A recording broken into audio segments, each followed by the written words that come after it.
Perkenalkan, nama saya Cecilia Manda Agustia dari kelas 22 Manajemen dengan NPM 2241-1214. Di sini saya akan melanjutkan materi etika bisnis, yaitu hakikat ekonomi pendekatan stakeholder.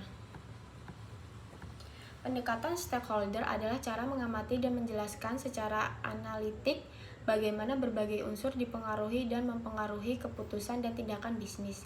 Dasar pemikirannya adalah bahwa semua pihak yang mempunyai kepentingan dalam suatu kegiatan bisnis terlibat di dalamnya karena ingin memperoleh keuntungan, maka hak dan kepentingan harus diperhatikan dan dijamin. Pada umumnya ada dua kelompok stakeholder, yaitu yang pertama kelompok primer antara lain pemilik modal atau saham, kreditur, karyawan, pemasok, konsumen, penyalur, pesaing, dan rekanan. Dan yang kedua, kelompok sekunder, antara lain pemerintah setempat, kelompok sosial, media massa, kelompok pendukung, masyarakat pada umumnya, dan masyarakat setempat. Dalam kegiatan bisnis, yang paling penting diperhatikan kelompok primer karena berhasil tidaknya suatu kegiatan perusahaan sangat ditentukan oleh relasi yang saling menguntungkan yang dijalin dalam suatu kelompok primer tersebut.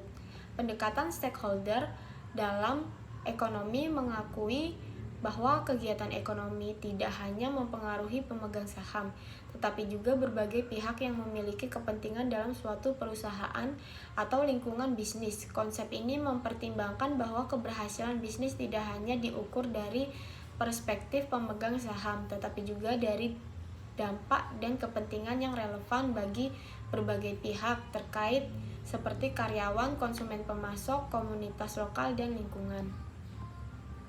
Hal ini menekankan bahwa keberlanjutan bisnis tergantung pada keseimbangan kepentingan dan kebutuhan semua pihak terkait stakeholder, dan bukan hanya fokus pada keuntungan finansial pemegang saham semata. Pendekatan ini mendorong tanggung jawab sosial perusahaan berkelanjutan serta mempertimbangkan dampak sosial dan lingkungan dalam mengambil keputusan bisnis. Itu saja yang dapat saya sampaikan mengenai materi etika bisnis dalam hakikat ekonomi pendekatan stakeholder. Terima kasih.